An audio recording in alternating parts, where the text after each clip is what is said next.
Okay, this is good stuff. Okay, so yeah, let's just talk about this freaking storm and what we should be doing right now and what we shouldn't be doing right now. Well, good morning. We are coming to you from Fort Lauderdale Beach. My name is Kim Sweers, the boat boss. I'm here with Rick Thomas. With Yachting USA. Hi, Kim. Good to see you. Well, it's good to be seen right now, isn't it? Yeah, we just saw each other a few days ago at IBEX. I loved it. That was great energy. The energy was amazing. Yep. So many great new products and existing products that have improved their game. I just loved every product. It was good. And the way IBEX took care of us, they really laid out the red carpet and gave us a great opportunity to connect with some really interesting exhibitors and saw some good innovation. That's right. But one of the takeaways when we were over on that coast, and I think you know I grew up on that coast, was the realization just a few miles to the west of us, there was devastation on Madeira Beach and the islands, the whole Barry Island area, Reddington, Indian Rocks, Treasure Island, St. Petersburg, Pasadena. I mean, iconic restaurants are gone. Homes were flooded a meter and a half deep. It was tragic. It was tragic. And for those of you that aren't born and raised here, I was. Rick, you have a lot of history here as well. Were you born and raised here? I never asked that question. Yes. Wow, so over in the St. Petersburg area. That's amazing. But yeah. We all respect the wind and the water more than most people do because we've grown up around this. And lived on it, made our living on it, and it's in our blood, literally. Absolutely. So look over our shoulder. Look at the Atlantic Ocean, Lake Atlantic right now. This is 36 hours plus or minus from when we're going to have the shitstorm coming our way. Yeah. So we're in Fort Lauderdale Beach. You know, there's not a lot going to happen here more than just some flooding and some wind, most likely. But, you know, one thing about hurricanes that we all need to be aware about is what? They shift. You can right. They shift, the eye resets. Yep. But most importantly, the wind you can run from, but the water you cannot. No.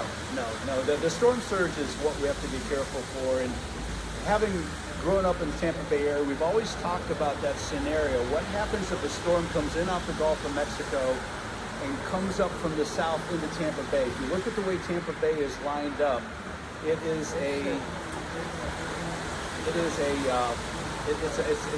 basically an estuary where rivers are coming in, feeding. It's a mud bottom. It's shallow, and when you get a storm surge, that water goes everywhere. And this is the worst case situation. And for this to be right now a Cat 5 storm with 180 mile an hour winds, it's terrifying. So the messaging to the Tampa Bay area right now is you can't survive a storm surge this big if you're in it. Get out of town. Right, but if you haven't had a chance to evacuate, there's a lot of people stuck on the roads right now, a lot of people waiting. Just get to a shelter. That's the most important. Go inland. Yeah, you can get inland and there's shelters set up, but just be aware that water is unforgiving. It really is. It's nothing worth dying for in regards to what's coming our way. Yeah, well, we wish everyone the best, whether you're here in South Florida, Tampa Bay.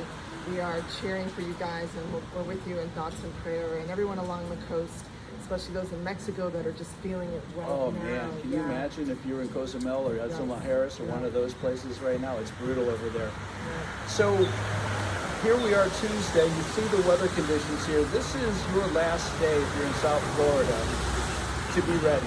This is when you need, if you've got boats, it's time to get to your boat and not only check out your boat, make sure you're tied up properly and all your loose gear is stowed away and your bilges are dry, batteries are charged.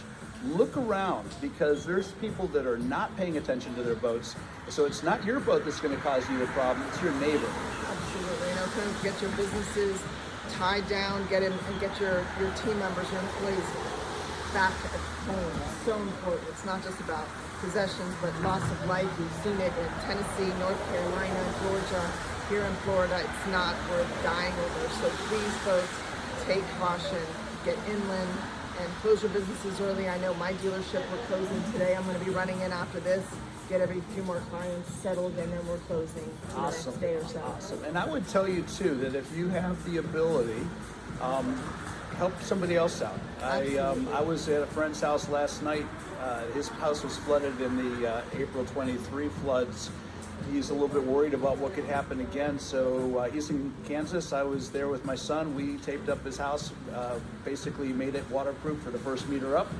and squared away his docks. And I'm going to leave this conversation and go to another set of docks where I'm going to help out a couple friends. So, you know, pay it forward where you can. But right now it's time to come together as a community and help each other through this, because this is not going to be any little trifle. No, this is a historic storm, bigger than Wilma, Irma, Katrina, Andrew. This is the monster of all storms. She is. I had spent 2 weeks after Andrew in Homestead.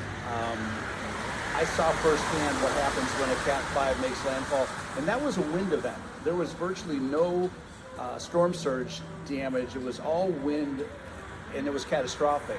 Now we've got both wind and storm surge. It's Andrew on steroids, and they rewrote the book about construction standards after Andrew. Andrew reset the whole thing, and I think this storm has the potential of doing another reset. Oh, absolutely. I mean, it gained 130 miles per hour, and they said like 30 hours. That's sick.